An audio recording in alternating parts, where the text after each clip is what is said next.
Welcome back to Nightcap Chat, the pop culture podcast. We talk all things comic books, video games, movies, TV shows, and more.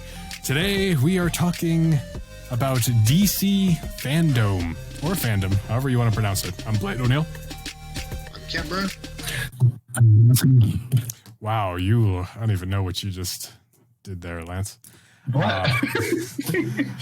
Thank you all for tuning in. We got Ken back this week, and we have a fun and exciting episode. I'm actually pretty hyped, even though I'm a Marvel fan, for this episode. Me too. Lots of content, finally. Lots of content. Especially after that great bombshell AT&T dropped about Warner Brothers and DC the week before. Yeah. To follow up with this means they've got some plans in order, and they kind of are going to have to. Yeah, I said too. The execution's going to be really fun to see. Yeah, and a bit of a mixed bag, but there's a lot of good things coming up. So we'll see what this means for DC. But before we dive into that, just of course, thank you all for listening to us again this week. And if you do enjoy the podcast, don't forget to share it on social media and tell your friends about it. Well, we're going to touch on a little Marvel thing super, super fast before we start our DC adventure here. And Lance, I'm going to let you take it away with this Thor goodness. Okay. So I guess Fortnite decided to continue its whatever deal it has with Marvel and decided to somehow try to keep the universes together. We've already had the Infinity War thing, the Infinity Gauntlet running around the video game. And now all of a sudden they had like a little teaser with Thor. And it wasn't just Thor. It wasn't like, the old Thor that we used previously. This is new it was Thor, but he has the cosmic power. Power cosmic, right? And it was very obvious because that's what his outfit looks like. So they were referencing that there's danger, in the universe or whatever for Fortnite. And you have to imagine that because if you play Fortnite, there's a storm that closes in on the battlefield, that the new storm is going to be Black Winter in the update. I would imagine. Yeah, or Galactus. Or Galactus. I mean, we'll see. Anyway, I'll let you finish. So, it's kind of weird because Fortnite also has DC characters in it, right? And Star Wars. And Star Wars characters. Yes, and Star Wars characters. There's Aquaman is in this new Battle Pass. You could be Rey. You could be Batman. You could be Harlequin. You could be Black Widow. Kylo Ren, right? It's kind of weird. Kylo Ren, right? Stormtroopers. And this is all within Fortnite. Within Fortnite's universe, right? Okay. So then they decided during the week to, throw in this Thor thing. And then you realize that they threw in a comic book that they've been releasing like 2 pages every day. Well, every other day. To continue the story. So I'm going to pull up the comic for you. And Ken is going into this blind. We intentionally hid this from him because we want to share this raw and authentic here. So here it is. This is the beginning of the comic, right? Okay. So I'll turn it back to this. So it's pretty simple. It's on Asgard. They're on Asgard. It's the whole thing. He's sitting on the throne. Galactus comes, crashes onto Asgard, and then Galactus gives him his power, just like it is in the comic books. Right. It's familiar. It's a little familiar and kind of just shortens it up a little bit, right? And then I'll open this up. Thor and Galactus, they appear. They see this the tear in the universe of Marvel. Right. And now in Fortnite, if you're familiar with Fortnite, there's constantly rips and tears in their universe, and they're going back in time and all this crazy stuff, and we're appearing in different universes.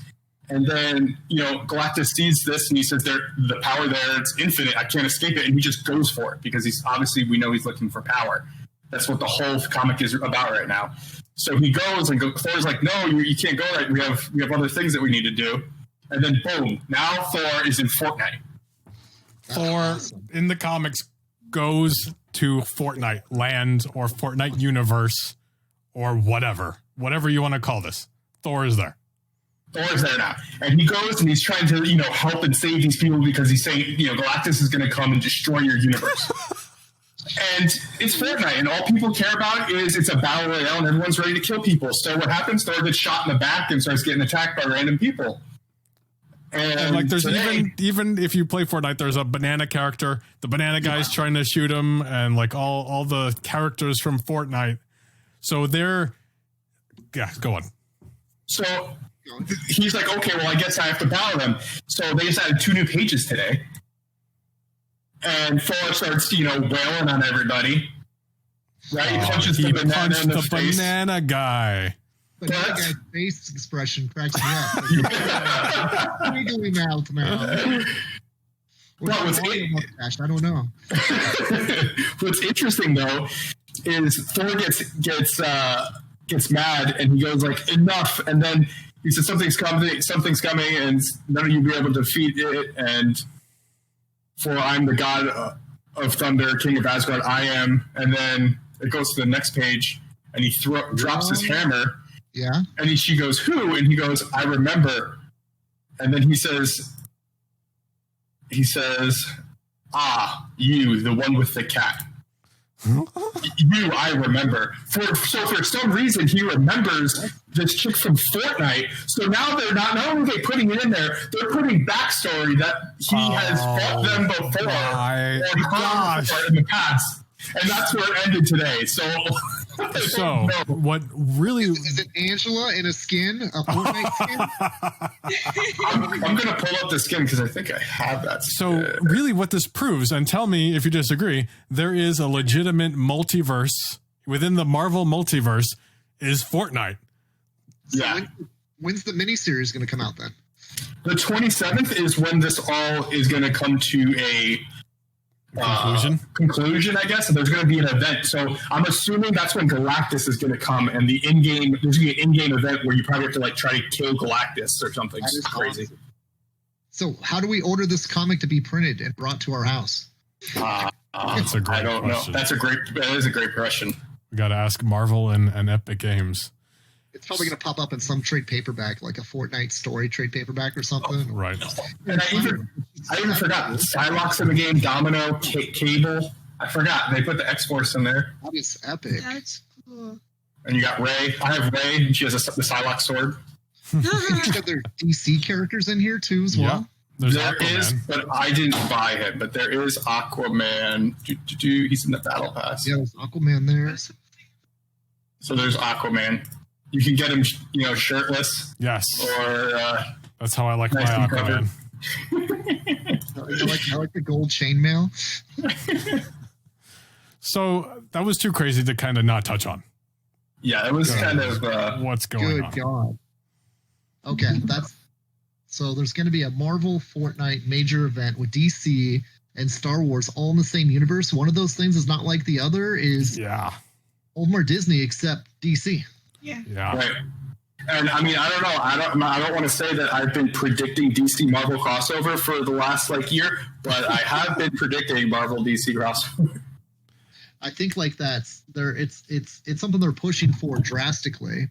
Whether or not AT&T and Disney will come to terms, I think it's something that needs to be done because it's been hinted everywhere. I mean, we touched on about that Image crossover comic series that's just called Crossover, which is once again Donny Cates trying to prove how easy it is to do a story that leaves everything as it's done.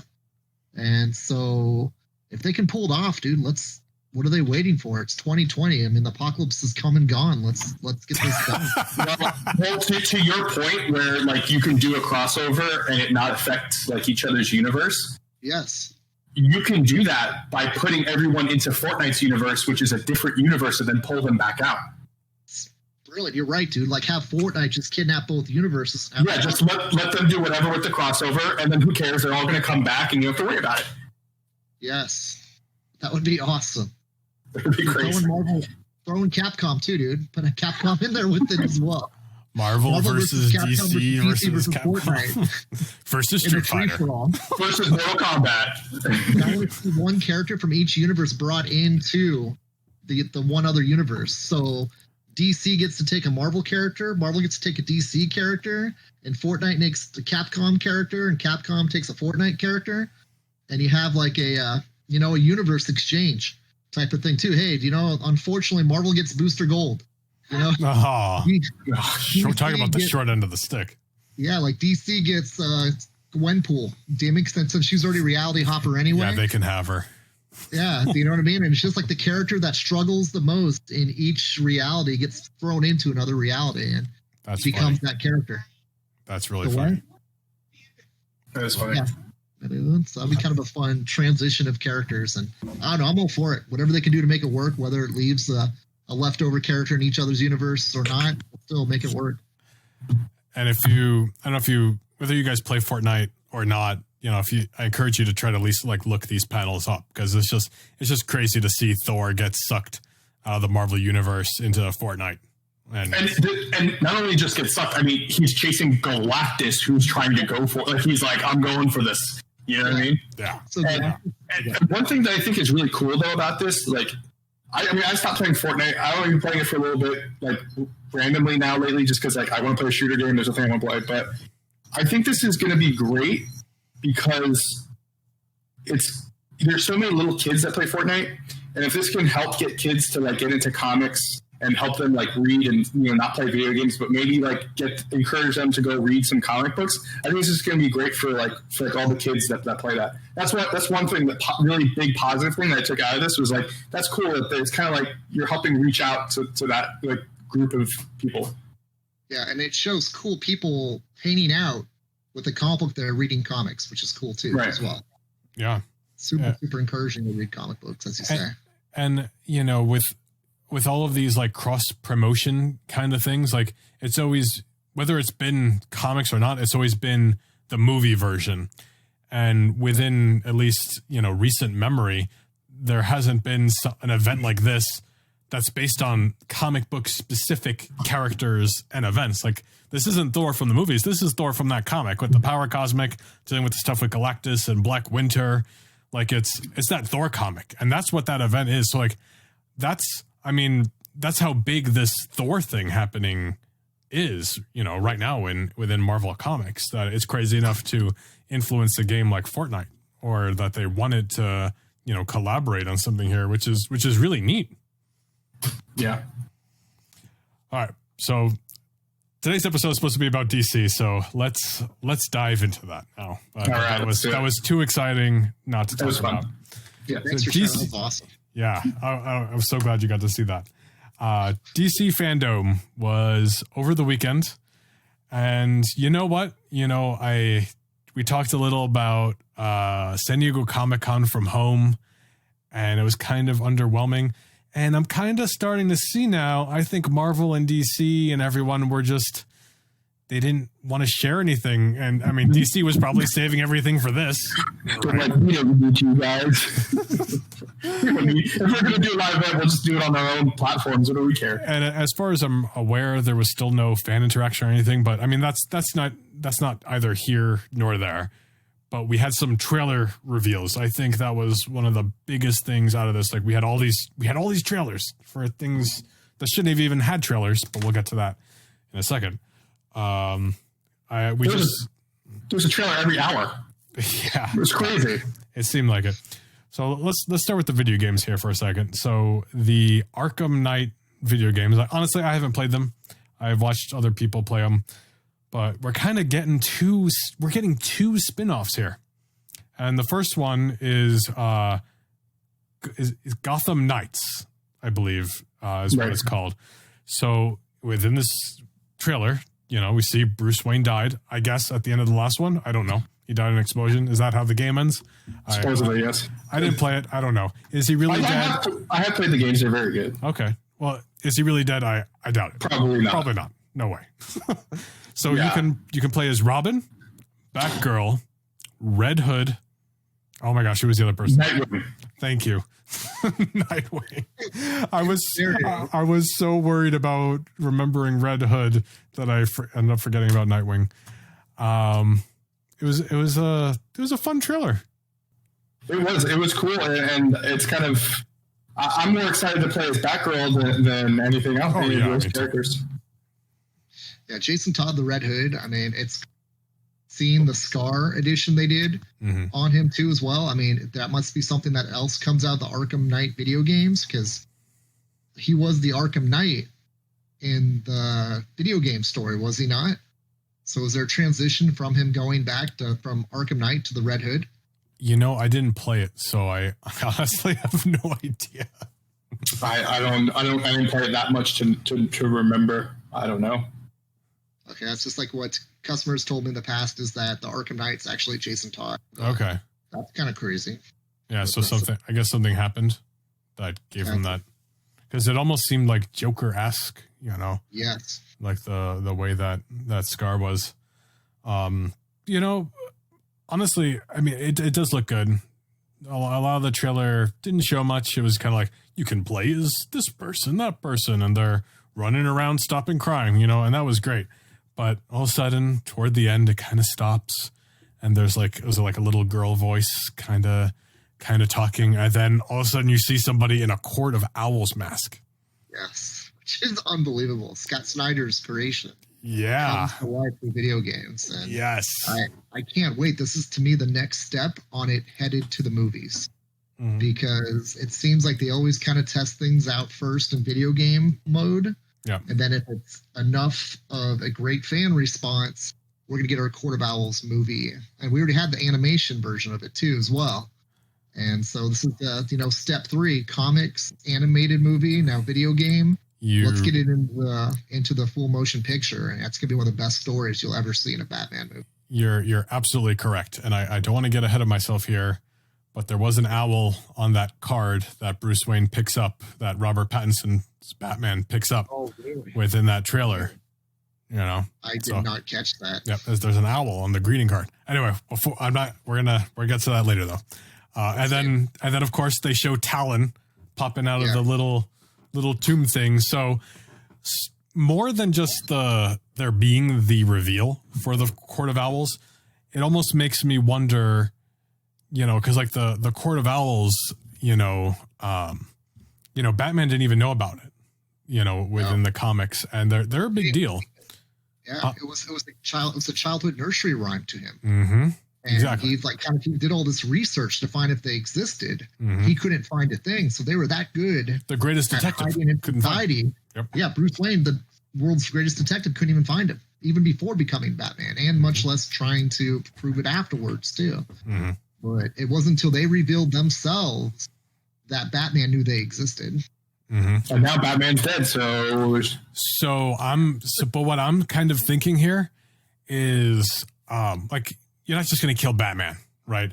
I wonder if he's faking his death to draw out the Court of Owls. That's very possible. That's what I was thinking too. I think that's maybe that's going to be the big reveal here, and we'll get Batman again, you know, toward the end. What if he is one of the Talons? I was really about to say, what if he becomes Talon?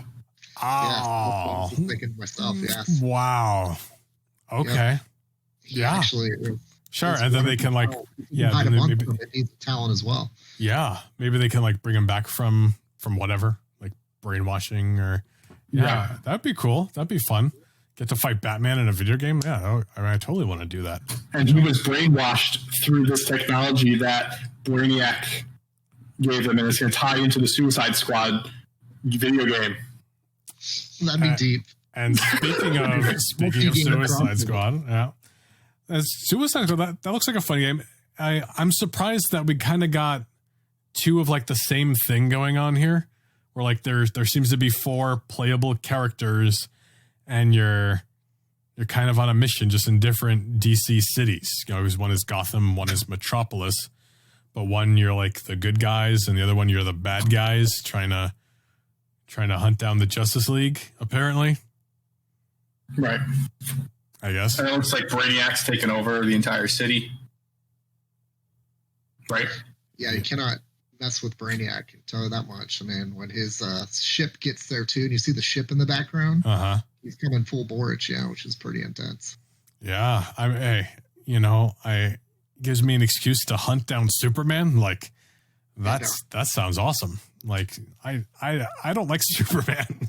I'll be honest. So like if I can play as Harley Quinn and try to kill Superman, like that's what I want in a DC video game. Like, I mean, isn't that what everybody wants? I mean, I also think that one of the best, comic moments in history is Superman dying. My opinion. That's just my opinion. But I know that's probably not a popular one, but I also think that they went with the 4-player thing because they want. I think the biggest problem for me and you too, Blade, is the Batman video games are single player. Yeah. If they're multiplayer, I would love to play them because if I can play with my friends, I will enjoy it that much more. Yep. They're all multiplayer. They're all co-op. So I think they finally decided, well, how can we get more people today to enjoy it? Because everyone today enjoys video games. The most popular video games today are multiplayer games. Yes. At the end of the day, people just want to play with their friends and have some fun. It's not as fun playing by yourself, although there are some great games like Horizon Zero Dawn that are single player they're amazing, and you should play them. But I think they finally got it like, hey, we can make this that much of a better game by making it co-op, and they did it with both of the games. And I think it was a really smart move because I will actually buy this game probably and play it. If you buy it and play it, I'm gonna play it. Yeah. I get to be Harley Quinn. There's nobody. That's the other thing. There's nobody else I think I want to play as the Suicide Squad game. Everyone else is kind of. I mean, Deadshot is kind of cool, yes. But I mean, the other two is Captain Boomerang and what's his name? King Shark? Is that right, Ken? King Shark. King Shark is in there, right? Yeah, Boomerang was in there. Yeah. Deadshot, Harley Quinn. Wasn't there a fifth person too? Superman, who you're gonna kill. That's true. Yes. No, but now I got a question too. Then is the Gotham Knights going to be that same platform where you can play as all 4 allies of Batman at the same time? Yeah. So you can be Robin or Batgirl, Nightwing, or Red Hood. And you could all be on the field at the same time fighting whatever's going on. From what I read, I believe so. Yeah, it's co-op. All the games are co-op. That's gonna be awesome. Because I said too, you're exactly right. Is like I couldn't stand playing some of those Batman games because it was just Batman. Do you know what I mean? And you didn't have any allies. And everybody would just like gain up on you. Like, and the further you got, the harder the game got, and sometimes you get lost too as well. And I sometimes have to put down games when I can't figure out what I'm doing or where I'm going. And yeah. Those Batman games kind of got me in those scenarios really quickly. If you're playing with someone else, it would make it so much easier if there was a guide that you could play with. If someone on your team doesn't know how to guide around where you're supposed to be going, but then still contribute to the battle, almost like your sergeant of your team type of thing going out there. Right. I guess it kind of allows you to play with people who maybe aren't as video game inclined. Maybe, yes, like you can hop along and just come along for the ride. Like, yeah. And I think that is a big thing because I mean, there's so many people that are into comic books. You're going to get all comic book fans that might not necessarily be in the video games or older comic book fans that want to play the games and see the storylines because a lot of this is about storylines too. It's not just about, hey, gameplay. It's also about, hey, this is a cool story. I want to enjoy the story and like play it out. That's the beauty of video games. You play out the story and you kind of, have almost a little bit to do with the story. Absolutely. Because I said too, some of half the fun for me with video games is just watching the story play out, like Ultimate Alliance, or I said too, the Arkham Knights. I would love to just see the story play out and see where it's going. Because to me, the story is almost as important as the gameplay, if not more important than the gameplay to me, in my case. Totally. I mean, like Ultimate Alliance is a great example. Like, I mean, Ultimate Alliance had a few decisions that you made along the way, and it drastically changed the end of the game. Like, the part where, I mean, I always go back to this, where you're in Mephisto's realm, I guess. I think you're doing X-Men. This is the X-Men game. No. You're in Mephisto's realm, and you have to choose between Nightcrawler and Jean Grey, and you can only save one of them out of the cage. The other one falls, and at the end of the game, if you kill Nightcrawler, Mystique invades the X mansion and kills Professor X.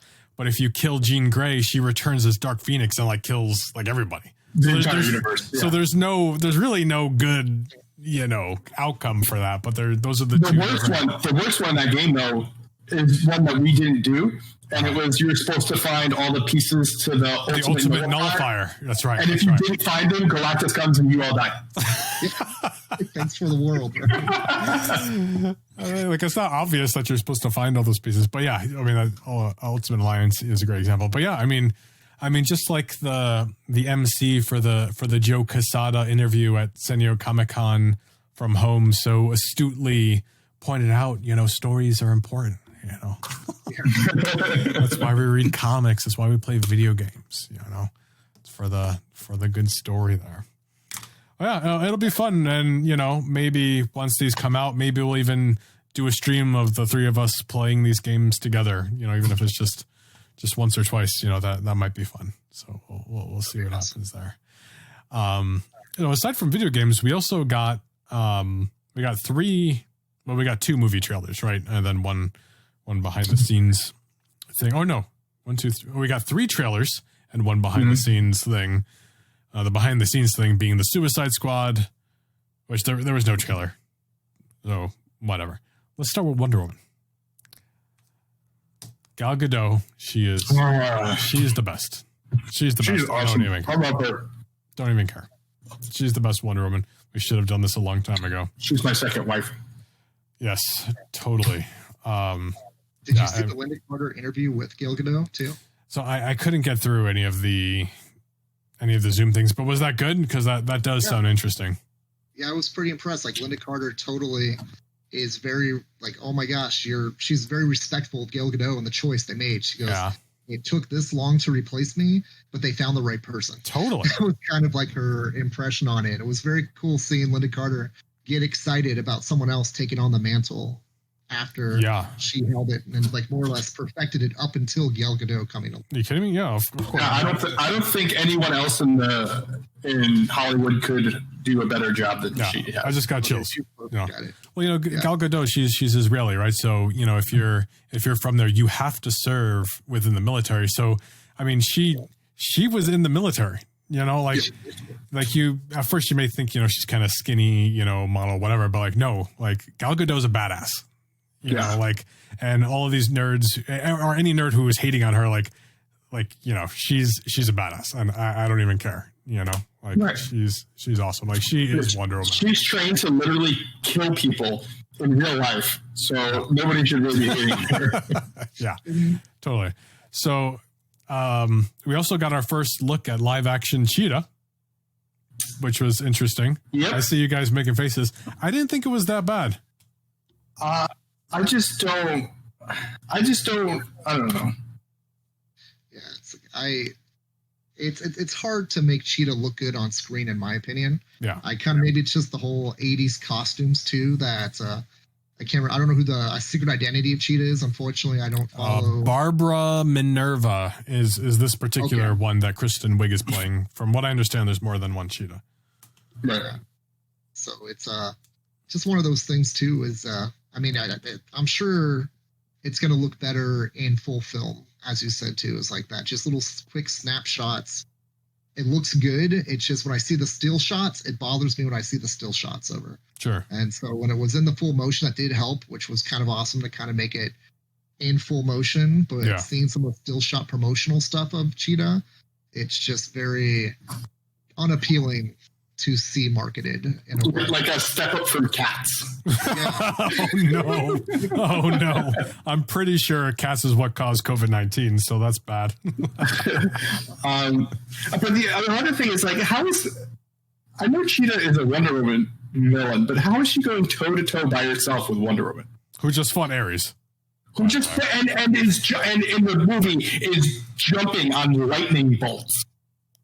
First of all, where does that come from? I'm sorry. She's talking how fast or powerful she is. She's jumping on lightning bolts and whipping onto him. Let's take that a step further. What are these enhancements that Cheetah is receiving that not only is she going toe to toe with Wonder Woman, but so much to the fact that Wonder Woman is now wearing this special armor, this golden armor with the wings and stuff. Like she's whipping out the good armor to fight Cheetah. Yeah, there's no. She didn't need it for Ares, but she's fighting Cheetah with this special armor. That armor's special. Like, am I wrong? Like, it's not just fancy, right? Right. You're not just putting this on because I want to look good while I'm fighting you. This is not to go down. Like, this is Batman's Superman armor for Wonder Woman. And you're fighting Cheetah. What does she have? Vibranium claws? Yeah. She's trying to avoid those fast claws. And isn't there? We were discussing recently that Wonder Woman is not invulnerable. And so, the bracelets are supposed to protect her from like the bullets and stuff like that too as well, but she can be injured. Okay. It's just she's got super strength and super ability. So if you have something that's moving at Cheetah speed, clawing away at her, she needs to put on some armor to keep those claws from, digging at her heart. Okay. Well, yeah, I see what you're saying here, but let me ask you this. If she's strong enough to fight Superman, right? Yes.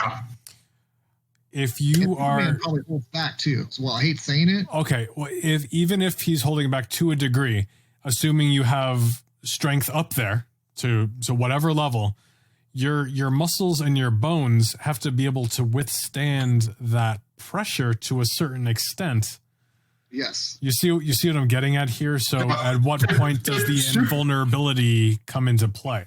If Superman punches you, it should hit you so hard that, like, not only is it going to break your bone, but it will break your skin from the impact too. Yeah. Now, has Superman actually connected with Wonder Woman? I don't know, honestly. Like in a punch type of mode? I don't know. Because I kind of feel like if Superman wanted to unload some I-beam, it's game over. Unless she uses her bracelets to block it.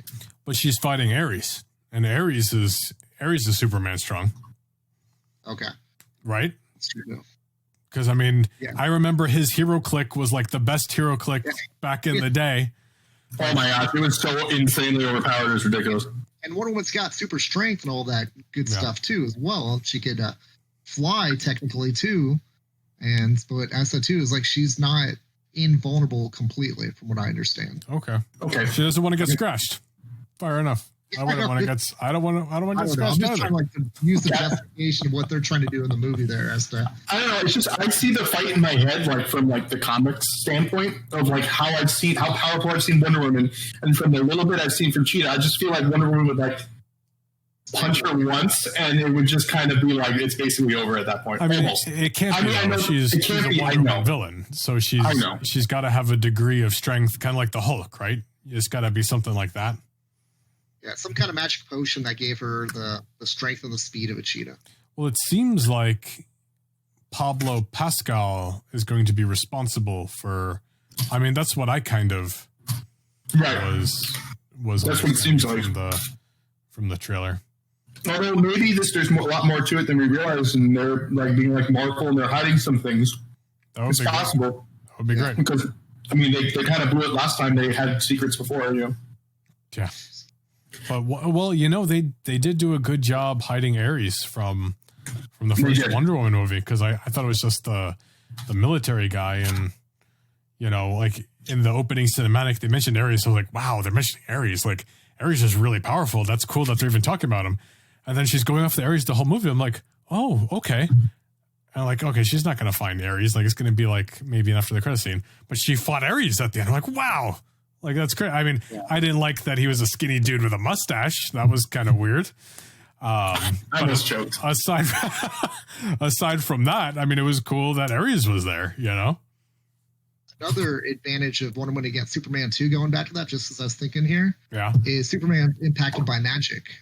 And the magic lasso that Wonder Woman has is an easy way to neutralize Superman as well, because that's one of his vulnerabilities. Superman is kryptonite magic as well. You tell me the truth now. Yeah, exactly. Stay still, Superman. Okay. Yeah, well, so Doctor Strange would just destroy Superman, right? Oh, easily. Yeah. Really interesting. Sad to say, but I would probably say too, you do. Zatanna can defeat Superman. Wow. What a noob. Great to have. Sure. But I'm really looking forward to Wonder Woman. I'm kind of at a point where you put Gal Gadot in a movie, I'll go see it. She actually just came out with Death on the Nile trailer just a few days before that, which, if you're not familiar with it, that's the sequel to Murder on the Orient Express, which is Agatha Christie, novel where Kenneth Branagh plays detective. What's his name? Detective Pikachu. No, not Detective. That one was good with Kenneth Branagh and Johnny Depp, and had a great cast, Judi Dench. So Gal Gadot is this woman, on the Death of the Nile thing. She's one of the main characters in this Kenneth Branagh, Agatha Christie story. I forget the detective's name. Anyway, totally gonna see that too. But we're not talking about that. We're talking about DC. So, Detective Comics. Yes, Detective Comic. Yes, exactly. So it was kind of relevant. So another big trailer that we got was the Zack Snyder cut of Justice League. Yes. Which a lot of people have asked for, and that's fine. And you know our thoughts. It's weird. They're redoing the movie already. This movie just came out. But that trailer was like, am I crazy? Like, did I not understand something? Like, it was weird. Like, what was the singing? The weird a cappella song. What was that? Gosh, dude. I feel like it was a stab at Josh Whedon's movie. Is that, am I interpreting it wrong? I don't know. What do you think? Because it was like hallelujah, hallelujah. Like we're actually getting the right movie. Like we're not getting the garbage you guys saw before. Here's the real movie that we wanted you guys to see. You know what I mean? That's what I interpreted it as. Okay. I don't know. How do you feel about it? I mean, I didn't know what I was watching at first because I don't remember seeing any of those scenes in the original Justice League that I saw there. So for them to share with us a whole new Justice League movie, and it's going to be 4 hours, so you're going to still have those other 2.5 hours in there, I presume, right? Or no? No, Zack Snyder said brand new. No, well, no, it's not. It's not all brand new. But Zack Snyder said he is not going to use a single thing that Joss Whedon shot. So anything in Joss Whedon's movie that was shot by Zack Snyder might be in there, but the rest of it that Joss Whedon went ahead and shot is not going to be in there. If he shot it, it's not there. So they're actually reshooting a lot of this movie. And when are the actors finding time to do all this? So they got all the actors together again too. They're doing it. They're doing it now. Like Ben Affleck's back, Henry Cavill's back. You know, like they're doing it. That's crazy. Has that ever been done before? No. This movie sucks so bad we're just going to redo it again and call it the first time? No. And the weird thing too about it is that you have Ben Affleck coming back, but then you have another Batman movie being made without Ben Affleck. That's exact. Yes, I'm so glad you said that. Yes, like you showed the trailer for the new Batman movie where you got rid of Ben Affleck and you put Robert Pattinson in there, but now Ben Affleck's back to finish this movie, and you announced that he's coming back for the Flash movie. So what's the Robert Pattinson movie for? It's like a Joker movie, standalone Batman movie. It just has. That's what I think it is. They said they only filmed 20% of it anyway, so just stop. Don't release it. Just forget it. Who cares? Oh, but I mean, two cool things coming out of that Zack Snyder cut. We got to see Darkseid. I mean, that's cool. And we got to see Black Suit Superman, which is the coolest Superman. Right. Black Suit, is Black Suit everything just the coolest one? Is that what? Black Suit Spider-Man, Black Suit Superman. Spider-Man. Mm-hmm. Yep. I always loved Stealth Armor Iron Man, which was like a dark blue, blackish Iron Man. So, you know. There you go. War Machine's black and silver. War Machine is amazing, black and silver, yeah. Yep. It's good stuff. U.S. Agent, black, red, white, and blue. Yes. U.S. Agent. Weapon X. Weapon X Deadpool. Black with red. Yeah, Weapon X Deadpool. Yeah, X-Force Wolverine, right? Yeah, black and gray. Mm-hmm. Yeah, I mean, don't get me wrong. I'm going to watch it, but actually, one of the most exciting things with the Snyder cut is that it's going to be 4 hours. Now, I don't want to watch a DC movie for 4 hours necessarily, but I would have loved Infinity War to have been 4 hours. You know, yeah. I want 4-hour movies, especially if they're Avengers or Secret War. You know, like I don't understand why Hollywood is so afraid of that. I mean, like we did it with Lord of the Rings. You know, Lord of the Rings did just fine. Yeah, but they did fine. They only did a 3-hour movie, and then after the credits, I mean, the extended version was 4.5 hours. But at the end of the day, they can't make enough money to justify making that much of a movie.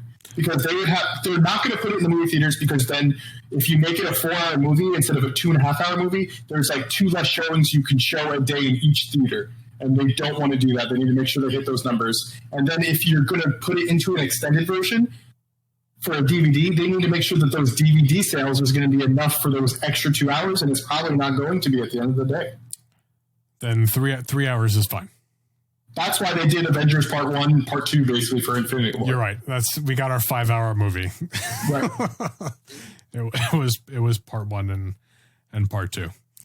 I mean, don't get me wrong. I'm going to watch the Zack Snyder cut. And for the record, I never saw Justice League. I never saw Joss Whedon's Justice League. I have no idea. I mean, I understand. Are you going to watch the Joss Whedon one right before? To see no, I'm going to watch I'm one of the people who can now at this point watch the Zack Snyder cut first and then go back and see what they changed. It's interesting. I will have the Joss Whedon cut with new eyes. Justice League movie reminds me a lot of the X-Men movie. I can't remember 2 or 3 different major moments. Oh, wow. From the movie of the first Justice League movie. See, that's why I never saw it. The what? That's why I never saw it. It's not horrible, but it's not I don't know. It's not what I expected. That's the two. It's like it seemed like they wanted to copy Avengers. I really don't see Peter Parker and Barry Allen having anything in other than they're both scientists. Yeah. So you know what I mean? Yeah. And they totally copied Barry Allen off of Peter Parker from the Captain America Civil War. It's like, oh, I'm just happy to be here. It's like, no, dude, you're freaking Flash, dude. You're as fast as Superman. Yeah. You know what I mean? You're a brilliant scientist. You're like, yeah, I don't like him like that. Like he's just so, I don't know. Yeah. Ezra Miller, as I said too, is the who kid that plays Flash on. Oh, on the CW. I don't remember his name. But he's 10 times better as the Flash. Yeah. With all due respect to Ezra Miller as an actor. In the script, they gave Ezra Miller to play the Flash in the Justice League. Yeah, I mean, as campy as that show is, I totally agree with that. You know, it's a shame. Quite frankly, like I don't really care for Ben Affleck as Batman. He looks great, best looking Batman that we ever had on screen, but I do not care for him as Batman. I think Henry Cavill's not a great Superman either. But you got two fantastic people with Gal Gadot as Wonder Woman, and you have his name is escaping me now. Thank you, Jason. You knew what I was saying. Yeah. Jason Momoa as Aquaman. Like I've never been an Aquaman fan. That's Namor. Yeah, exactly. He's playing as Namor. It's Namor. He's not Aquaman. Yeah, I thought he'd be a better Namor than Aquaman as well. Oh yeah, 100%. They got to find someone to play Submariner now. Namor. You know, has anyone ever been double casted as the same type of character in both within universes? both universes? The same person playing Deadpool and Deathstroke, or it's like, hey, Jason Momoa, be Prince Namor, give him a different haircut. He's a different guy, less tattoos. I love that. I wouldn't even care. I think the closest thing we've had is Ben Affleck being Batman and Daredevil. Whoa! Wow! And it's very similar. They're similar characters. Yeah. They're similar. They're not 100%, but they're close. Because Daredevil's blind as a bat. And Batman is probably as great of a detective that the attorney would hire case. I mean, that would be a great Marvel versus DC fight. So, I mean, like, I think that's really close. Totally. Yeah. Gosh, what were we talking about? Oh, yeah. And Kevin Smith wrote both. Wow. He wrote a Daredevil story and a Batman story. No kidding. Mm-hmm. That's weird. That's really weird. Well, I don't know if I've said it on. Right? I don't know if I've said it before, but like I would have loved The Rock to play Namor. I think he would make a really good Namor. Yeah, me too. He has the look for it. Yeah. He's almost too big though at this point. Totally. For the current actors, I'm saying, like height wise and everything, unless you just didn't really care that Namor was like 5 inches taller than everyone else. He's just kind of big. But he does look great. He would look great. Him or Jason Momoa would be awesome. Yeah, The Rock would be a good choice. I see that a lot because they're both, like The Rock's from Samoa, an island anyway. Yeah. So that would be great for Namor type of thing. Yeah. And you're already comfortable just kind of seeing him in a Speedo, so you can totally do that costume without it being weird. But yeah. And he's had wings before. You just put him on his ankles, right? He was in the movie where he was the Tooth Fairy, right? So that'd be okay. Oh my god! I'm sorry. Let's forget about that. No, I think The Rock is a totally underrated actor. Like even 100%. though like he is rated. Don't get me wrong, but he is underrated because like he's got some chops on him. And speaking of The Rock, they revealed his Black Adam costume finally after talking about this for what, like 10 years? Yeah, that's when everybody goes. Right? Yes. Now, was I of the understanding it's gonna be a Black Adam standalone movie? Yes, and he's fighting. Is it Justice Hawkman. Society? No. Right? Justice Society. Is that who Hawk Woman is a part of? Hawk Girl? No, Yeah. no, Hawkman's in it. Hawkwoman's not in it. I know they said Hawk Woman's not in it, but it's that Justice Society. Yeah, Hawkman's a Justice Society member. And it's the guy with the bell helmet, Dr. Fate? right? Wasn't he part of Justice Society? I think so. Oh, not Dr. Fate. I'm sorry, I think someone different. Like Liberty Bell? No, I Liberty think I Bell. was thinking of Dr. Fate. Could Yeah, be wrong. Dr. Fate. Okay. You were thinking of Dr. Fate? Yeah, because Black Adam's fighting Justice Society in the Okay. Black Adam movie. It's just weird. Why are they doing a Black Adam movie? Why didn't they just do Shazam or Shazam 2? That's kind of a weird choice, isn't it? Yeah, I thought maybe that's what that was kind of weird too. It's like they're doing Venom with Black Adam. It's like let's Yeah. have him have nothing to do with Spider-Man, but let's just establish him and forget about Shazam altogether, which is kind of a surprising take on Black Adam. I was kind of surprised they did it that way too. What's also weird is like how are you going to explain the same thing, Venom? How do you explain the costume being the same thing as his but just black? Yes, that's the same thing. Let's just reach it out and create it. Spider-Man's going to become envious of it. It's like, oh, I like that costume. Can I borrow it? And Venom will just hand it over. Sure. Just dry clean it before you bring it back. I don't know. Well, Ken, you saw Shazam. I saw a clip on YouTube or a screenshot or something. They were sitting at the whatever council with all the chairs, and they had a spot for Black Adam. They did, didn't they? Yes, I think you're right. So like there I'll have to was. rewatch Shazam again. So there But I'm was. pretty sure there was. So there was references. They're just. So he was there. You know. And speaking of Shazam 2, weren't there announcements for the Shazam Part 2 as well Yeah, I just that I read online? Yeah, they announced the title. And what was the plot on it again? There's supposed to be some other nemesis that's popping up in there. I honestly didn't bother to even click on any of the Shazam stuff because I didn't care. I'm sorry, like Zachary Thank you for Levi letting me know. in his little pumped up suit. Like I can't get past it. It's weird, guys. If you enjoyed it, great. I'm very happy. Yeah, there's like absolutely no information about it. Is that the deal? Yeah, they didn't really show anything. I think they just kind of talked about it. So it comes out November 4th of 2022. So that's a really early. Oh, Sinbad's going to be. That's what I read. Sinbad's going to be. Yeah, he's been casted for there. They're not sure who he's going to be, but Sinbad's going to be in the movie. Sinbad, the pirate. Sinbad the comedian. Like the comedian Sinbad, you know what I'm talking about? Yes, like I do. So I'm just getting more confused now. Yeah. So, Yeah, it's kind of a weird choice. I don't really. yeah. Isn't I didn't know he Sinbad was a still pirate? acting. The what? Sinbad's he'll a be pirate, right? Yeah. Well, isn't there Sinbad the pirate? Isn't that a comic or something? I don't know. I just love the quote I'm reading on this article. At DC Fandome, the film's title was revealed, Shazam, the Fury of Gods. What does that mean? We don't know for sure, but one new detail is that it'll star Sinbad. And then, yes, the comedian Sinbad. I have a question. The comment that she says afterwards. I have a question. Yes.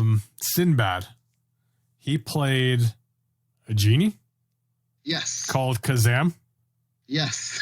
Right. that I always thought was Shazam, and now he's going to be in Shazam. Yes. I think is this a troll from AT&T just to make sure that we're paying attention? I'm just so confused. I don't even know. Wait, do you know he was in Steven Universe? Yes, Dude, it's weird yeah. to say He's Mr. What's it, Mr. Smiles, Yeah, Mr. Smiley. Mr. Smiley. Yes, I did know that. How do you know that? because I love Steven Universe. You've no idea. Although it's funny that you say that, Blade, too. That comment you just made. The next line this writer for this article said is like, yes, the comedian Sinbad, as in the person everyone thinks is in a movie called Shazam. Yes, that doesn't exist, but now will actually appear in Shazam. Yes, a movie that does exist. Yeah, what was that? That was a 90s movie. I remember seeing the billboards, and I always remembered it as Shazam, but it was Kazam. Yes. It would be hilarious if they're watching the movie Kazam and then something happens out of the movie and into the Shazam movie. Oh my gosh. Yeah, that's part of the reason why I was getting so confused. Yes. Did Warner Brothers produce Kazam back in the day? I don't even know. I'm confused, and I'm sure everyone listening is also really confused. So please explain to us out there in the universe. Shazam, Kazam. Can we have a crossover with Kazam appearing in Shazam? Yeah. It's that universe. We need your answers. It's not coming out till 2022. So I mean, like, anything can even happen between now and then. You know, I mean, it's too early to say anything. They shouldn't have even said that. I don't know. Could be 2022. Wrong. Yeah. Let's hope there's a vaccine by then. We'll be able to go see it in the theaters. Yeah, that's right. I mean, yeah, I want to see New Mutants this Friday, and no movie theaters are open. But anyway, before we get too derailed, one last thing I want to touch on was we got a trailer for The Batman. Yes, I liked it. Did you like it? Okay, I'm going to be as I'm going to be as fair as I humanly can be. The movie, like, I mean, the direction and the way it looks and the way it's written, like, yeah, like, totally, like, I love this for a Batman movie. Colin Farrell looks great as the Penguin. There's a lot of fun little mystery detective things. Seems like we're going to get like a very detective centric kind of story, which is great, which is fun. And especially for like a starting out Batman thing. But my gosh, like, Robert Pattinson looks like he's the lead singer from The Cure or something, running around. Yeah. And then he puts on a bad cosplay of Batman. Like, what is that supposed to be? And he's so skinny. Like, This is I don't care if he's starting off or not. Batman returned to Gotham when he was 26 years old, and he wasn't sitting there starving to death. He was working out and doing crazy training. Like, Batman would not be some anorexic vampire, you know? Well, maybe he's a vampire Batman. No, I don't want it. What I got out of the trailer was they are trying to do the Joker movie as Batman. Yeah. That's literally all I got out of it. Like, it looks like there's a good storyline, a good plot, and then you have Batman, and it's like not really comic book Batman. It's someone's trying to get their idea of, well, if this was real, let's try to like make it all deep and like show him like being like, how can somebody go through all this and be all depressed and all this crazy stuff and just try to like get in your head like the Joker movie, but we'll make it just called The Batman. It's literally, to me, it's the same exact thing. They're just trying to replicate it with Batman. Maybe we can get both movies to mix together and we get the Batman Who Laughs movie that's better than both of them put together. I guess that's fine. But I mean, no, I mean, the Batman Who Laughs, right? I guess. I mean, I guess it'd be less confusing than having Ben Affleck also return the same year as Michael Keaton. But then what's this Robert Pattinson movie supposed to be? You know, maybe it's Dick Grayson Batman. But he's Bruce Wayne. You know, I mean, if he was Dick Grayson, sure. I mean, Dick Grayson, I always thought might be a little more lean. So fine. But, you know, I read this whole article on Men's Health that Robert Pattinson did not follow the workout routine. He refused to follow the workout routine to play Batman. And he also did not adhere to their diet. He just refused. Why didn't they fire him for doing that? Because he didn't want to.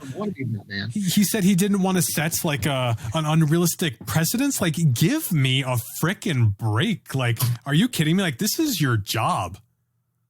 It doesn't even make sense because he's saying an unrealistic precedent when when actors have been doing this for like 60 years, they've been working out, getting into shape for roles, gaining hundreds of pounds, and then losing the weight. Look at Christian Bale. He's looked like he's been like 70 pounds before. Then he gains all this muscle to go play Batman. He's 200 pounds, and Robert De Niro's gained a lot of weight. When Christian Bale lost all that weight for, what was it, like that boxing movie? The boxing movie, yeah. And he looked emaciated. It was so unhealthy. It was so gross. It was unbelievable. Yeah. And the doctors were like actually worried about him. He was fantastic in that. He was amazing, yeah.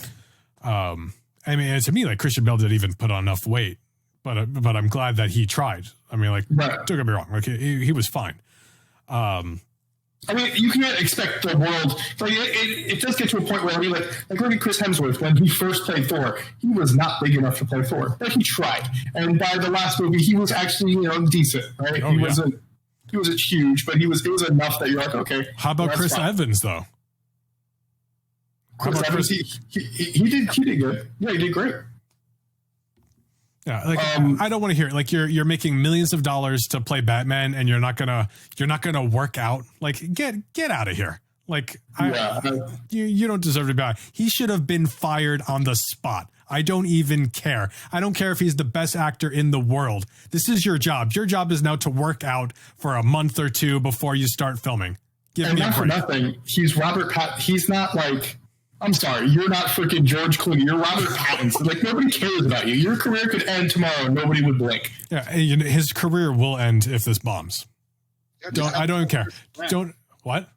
Have him call Chris Pratt. Chris Pratt had to go from Parks and Rec to Star-Lord. Oh, yeah. I watched Parks and Rec before Guardians of the Galaxy. And I hated Chris Pratt because of Parks and Rec. His character was an idiot. He was just he was gross. And then he was Star-Lord. He cut up and he had a good build and everything. Like, wow, good for you. Like I hated you on Parks and Rec still. That carried his career because he got tons of jobs from being Star-Lord. Absolutely. So if wants things after this, try to fit the role and impress everybody that you Batman, Pattinson, Yeah. And because it's Batman being Robert Pattinson rather than Robert Pattinson. Batman is what it sounds like it's happening. And prove like you're dedicated to it. Like people are going to want to work with you for like, oh, I don't want to do this. Like I'm too good to do this part of like, come on. Is he becoming the Brie Larson of DC characters? But much to my hesitation, because I do not care for Brie Larson, even she worked out for the role. So, I mean, I think that says a lot, Yeah, that's true. But I mean, in spite of Robert Pattinson, the rest of the movie looks good. And I mean, there's some stuff going on with the Riddler, and there were rumors that the Court of Owls were going to kind of be behind everything, and we kind of saw an owl on that greeting card that we see Bruce Wayne or Batman or whoever, Robert Pattinson, pick up. So that's interesting. That's going to be super exciting. I said too, we're talking about earlier, the Court of Owls making its way to the motion picture screen. Yep. That would maybe been the clue right there. It's a shame to waste it on Robert Pattinson. For the next movie. Oh, I'm sorry. Go on. What did you say? Sorry, if anything, setting up for the next movie that may be a full blown Court of Owls. Yeah. No, totally.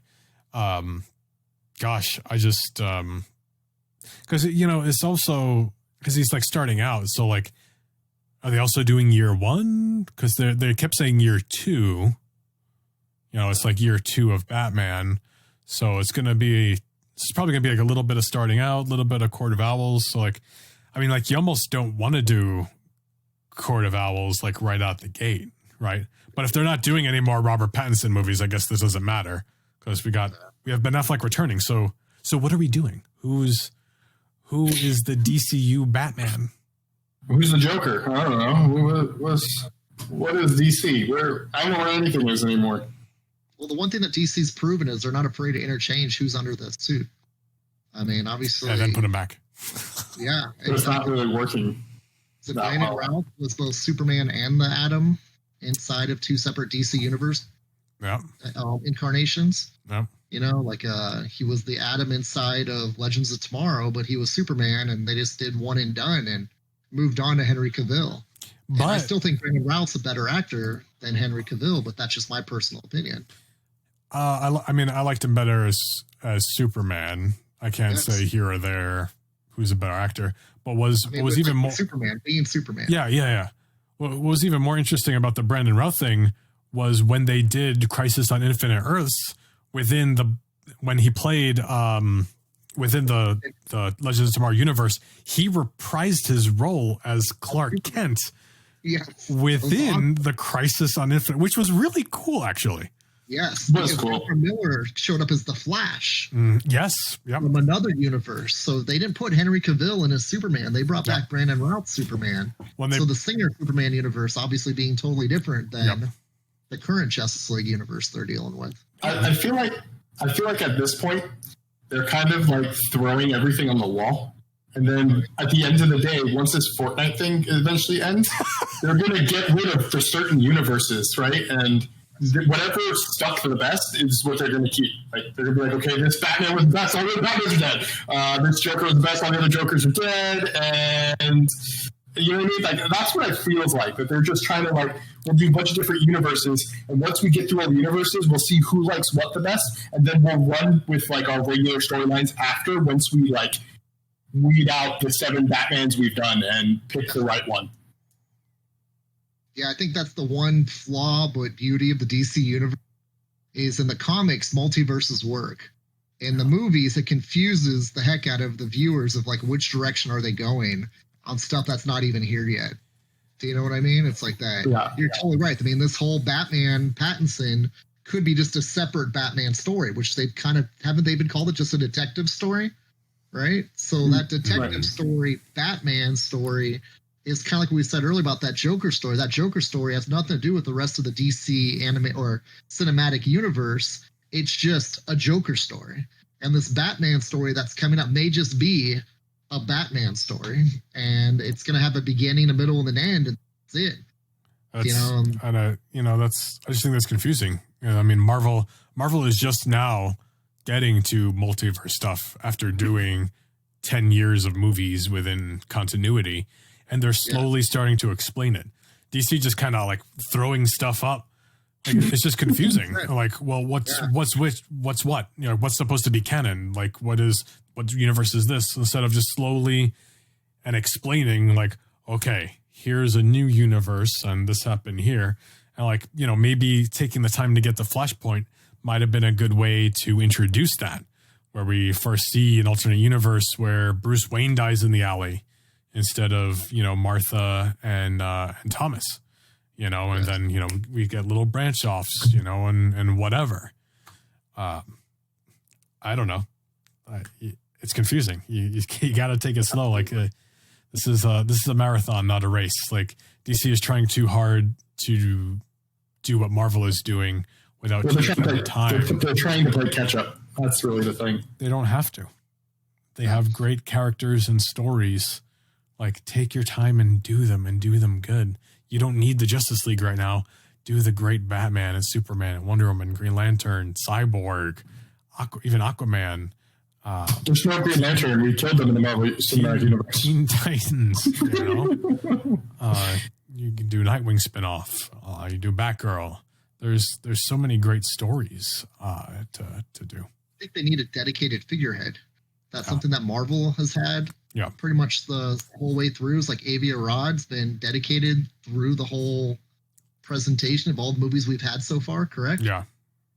And DC, like, who's the person that's been the figurehead for the whole DC movie verse? I mean, there is none. They just kind of, as you said too, like, okay, you do this, you do that. I mean, the guy that directed Aquaman, I think I hate saying it, to put that guy in charge, dude. The one that did the creative with Aquaman or whatever. And you could I was watching with the DC Fandome, and that guy's got a good head on his shoulders. He's almost like the Jim Lee of movie production. Yeah, and he's did a great job. Visually, it was amazing. I mean, storyline, it was amazing. And just say, okay, you know what? How would you like to be DC ship goes from here?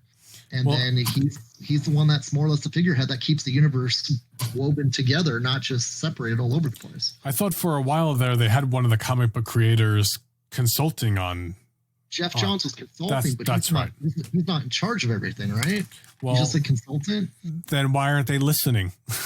you know, like what's happening? You know, because I also thought they were talking to Jim Lee a little bit too, because they, in a recent interview, like Jim Lee revealed that, you know, all of the DC Universe shows are going to go to HBO Max. Wow. And they might be getting rid of this DC Universe thing. Like DC screwed up their online thing. And obviously it could be done. Look what Disney did. Right.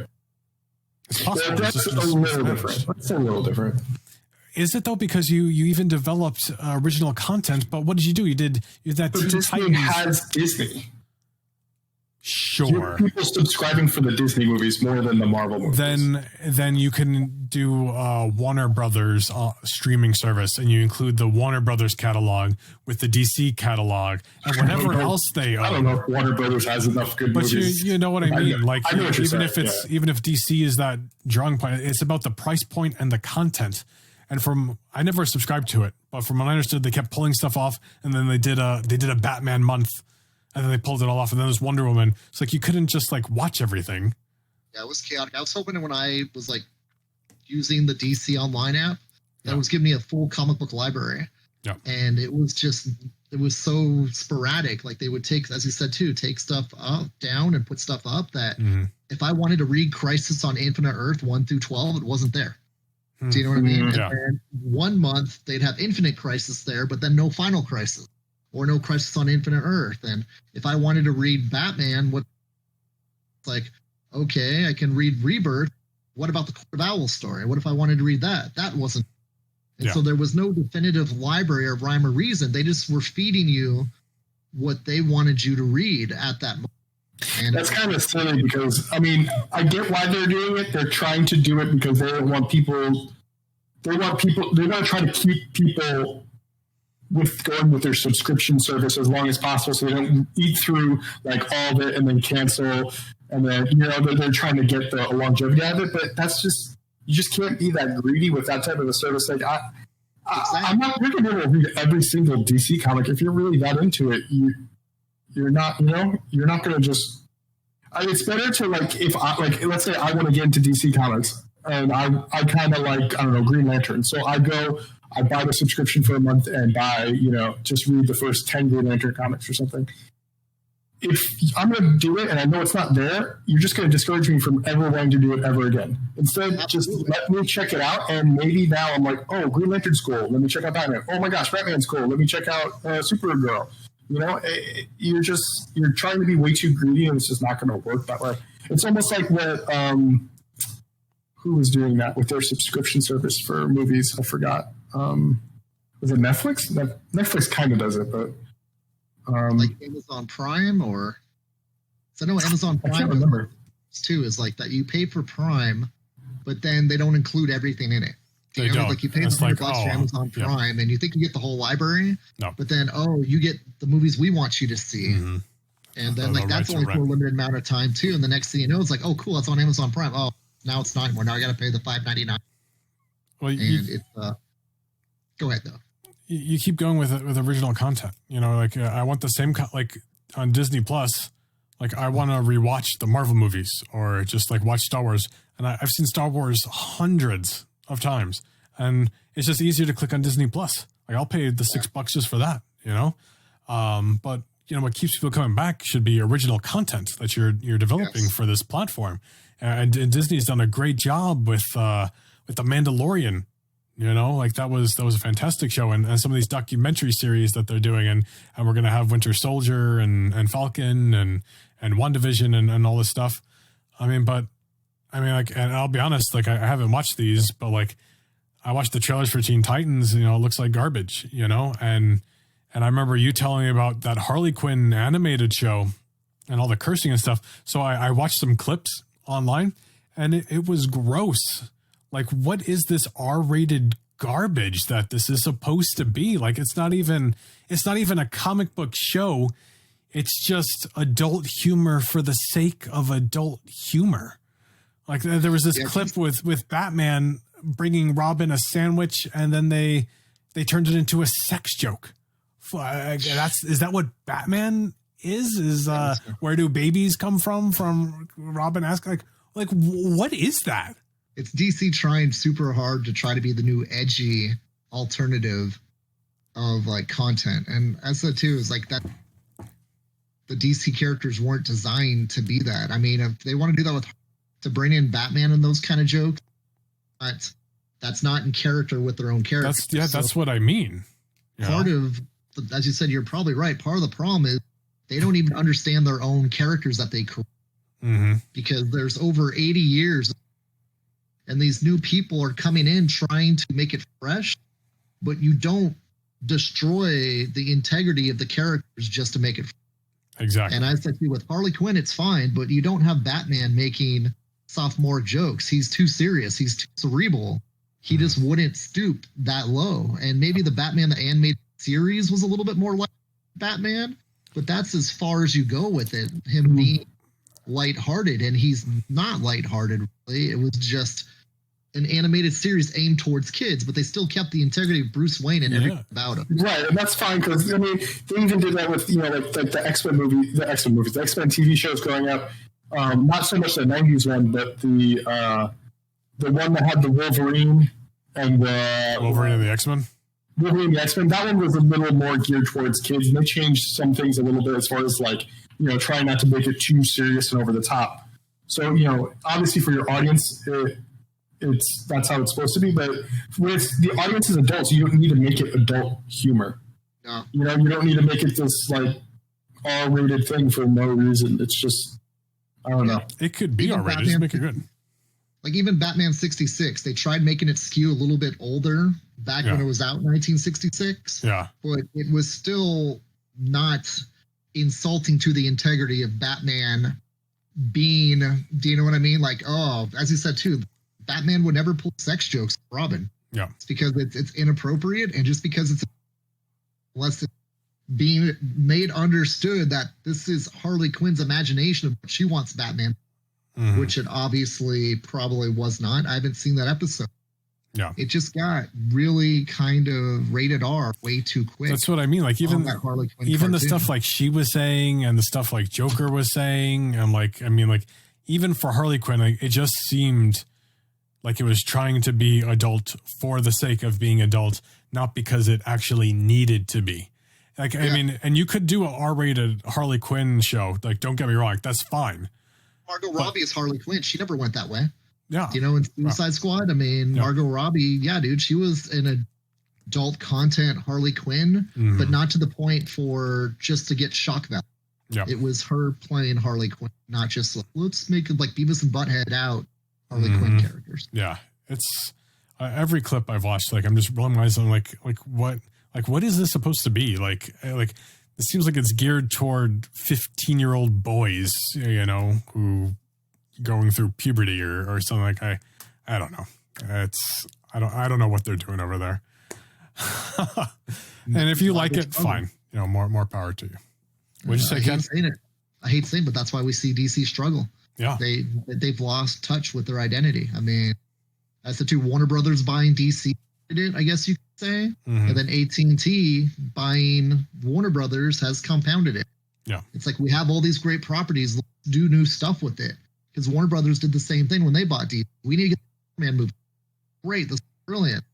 Then we need to get this Batman movie out. This is great. This is brilliant. We'll bring this stuff to what the fans want to see, but they really don't completely do all of their research of what they need to stay in true integrity. Like the Superman first Richard Donner cuts were great. Yeah. But then number 3 and 4, they put in Richard Pryor. Number 4, they put in, Solar Man or some movie original character to be a nemesis of Superman, because they wanted someone that would be just a powerful enough character to be able to take on Superman and be a threat to. Yeah. It just was 3 and 4 were complete bombs because they lost touch with what the integrity of the character. Yeah. I kind of think DC's doing the same thing now. They just don't know what direction to take these characters because they're not true to the integrity of the character in the first place. They're trying to see what the fans want, but what the fans want is these characters make sense. Yeah, I mean, the fans want Harley Quinn. I mean, it took this long to even get Harley Quinn to be in something, you know, outside of the 90s Batman show, you know, aside from the comic books. And what are you doing? You know, like there's plenty of fresh stories to do, and you're just out and like trying to reinvent the wheel. Well, the 90s Batman show, wasn't that her first appearance? It was her first appearance. That's exactly what I mean. Yeah, she's actually one of the more mature, not mature, but one of the more characters that has risen to, you know, the top of the mountain at DC relatively quickly compared to other characters. So, you know, the fans like the concept. Yep. And it's like that. How many other DC characters created since the 90s have risen in fame the same way she has? I mean, Booster Gold's still not there. There's only one character that's risen like she has, and that's a comic book probably, and it's Deadpool in the Marvel universe, because he was in the 90s, right? He came out in the 90s, right? So he's similar, you know, in a way where came out in the 90s and then now is a huge part of that comic industry. They're kind of clones of each other. They both got the red, black, and white. They've got that comedy aspect to each other. Yeah. And it's like that. But like with Marvel, they, you know, I guess it seems like the characters, when they create them, they seem to grab more quickly than most DC characters. I mean, Bishop, for example, came out at the same time as Deadpool, and he's not as popular as Deadpool by any means, but he's an established X-Men now. Yeah. Do you know what I mean? Like, who else? Gambit, another one, came out in 1990. He's another character that's risen to prominence that people know who it is. Jubilee was in a cartoon in her second year. Do you know what I mean? And she was kind of falling off the ship. Yeah. But Jubilee was a character they pushed successfully really quickly. You know, Red Hulk, another one that Marvel has, you know, successfully introduced. And of course, it's an incarnation of something they already did. But it just seems like Marvel's characters tend to grab a lot more quickly to fans than DC characters. And one of the biggest ones is probably Kamala Khan at this point.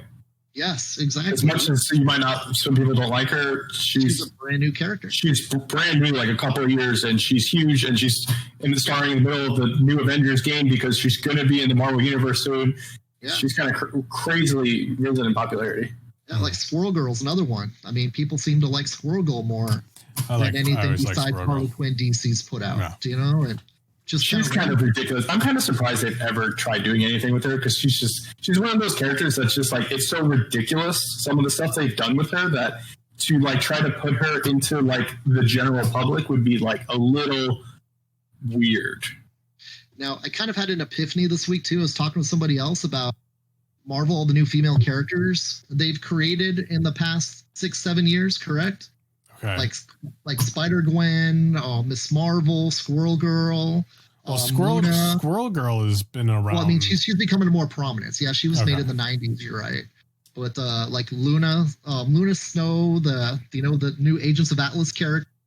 I have her first appearance, but I'm not as familiar. Riri Williams. Yeah. There's like a ton of new female characters that have been brought into the. Yeah. This sound kind of, maybe strange, but I had an epiphany that Disney princess theme, the Marvel Universe, because the Disney princess universe for Disney is such a strong brand for Disney that they're making more or less the Marvel, I don't want to say divas, but the Marvel heroines for Disney to appeal out to new fans. That are like Disney princess mascots of the key characters of the Marvel Universe. Kind of like like Thor. Absolutely, yeah. Jane Foster Thor is another one. And it's just like that we've already appealed to the male audience with buying Marvel superheroes, but now we need to appeal to the female audience. So let's bring their characters to them the same way that we're bringing the Marvel Universe to boys. We got to bring the Marvel Universe to girls just as strongly. I mean, I guess so. My only argument against it was like, why do you have to have girl Iron Man, girl Thor when you have great girl character? Like, some of my favorite Marvel characters are the female characters, like Domino and Black Widow and Dazzler and Magic. Like, those are like 4 of probably my 6 favorite Marvel characters, and they're women, and they're strong, great characters on their own. You know what I mean? Like, why do you have to just be a female version of a boy character? I feel like it's kind of diminishing, you know, to the purpose that they're trying to do. And from my standpoint, one of my favorite character, like right there with Iron Man, is Black Cat. And they finally now just decided to give her own series again. And then, of course, now they stopped it. But you could have been doing her this entire time. Yeah, I loved her character. And that's still part of their library of female characters too. Yeah. It's just like now they're expanding it even more. Yeah, that's interesting. I just wish, like, for the whole Iron Man, couldn't you just do like female, like War Machine? Like, you had to get Iron Man. You know what I mean? Like, War Machine's kind of like, you know what I mean? You can replace War Machine. It's not that big of a deal. He's kind of always changing anyway. You know?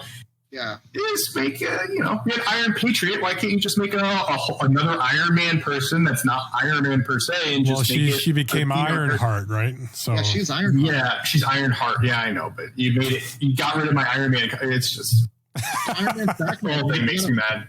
They got a brand new series starting next month with Tony Stark being. Yes, I need those. And that's going to look awesome. Alex Ross is doing the covers. I know. I know. I've been following Alex Ross on Instagram, and it's yeah, it's beautiful stuff. All right, he's so good. Now that we've wrapped up our DC conversation, I think we should. I think we should wrap up. Thumbs up time. But we appreciate you all taking the time to listen to our episode. You know, let us know in the comments what you thought. I saw a lot of love for that Batman trailer. You know, I'm sure you might disagree with some of my sentiments, but I mean that's just my opinion. And you know, I'm entitled to mine. You're entitled to yours. If you like it, great. You know, will I probably see it? No, maybe. I guess I'll probably talk about it on Nightcap chat, if nothing else. But I mean, I feel that way about Robert Pattinson. The rest of the movie looks good. You know, I'm really looking forward to that Wonder Woman. But thank you all so much for listening. Thank you for not unsubscribing because of all the things I said today. Yeah, let's have a conversation about it though. You know, let us know in the comments. If you do enjoy Nightcap chat, don't forget to tell your friends about it, share it on social media. And thank you all so much for just kind of bearing with us, you know, through this COVID-19 pandemic. We've been recording this all at our own houses, and you know, I've got Lance and Ken coming through, you know, over through Discord, and you know, like maybe they don't sound, you know, quite as good as they used to, and then I moved, and then we had to take a week off there as I reset up the studio. But thank you all for just sticking with us. You know, we really appreciate that dedication. Yes, thank you guys. I mean, my name's Ken Brown. You can find me at Drawn to Comics. We're located in downtown Glendale, drawntocomics.com, on Facebook, Instagram, and Twitter. And we thank you for your support. And as Blade said, we can't do this without you guys. And I mean, it's pretty amazing to be in a world where so many people love the common interests of superheroes, movies, games, and pop culture that we can all share and bring to you every week through this show. And I greatly appreciate being part of it. And you can catch me on Tales of Lance on Twitch. And I just want to thank everyone who has been listening, that has been, you know, coming over to the stream and popping by, dropping a follow, saying hi. Appreciate the support, and I look forward to you guys, you know, hanging out with me in some more streams. Thank you all for listening. We love you. Be safe, and we will catch you all next week. Have a good week.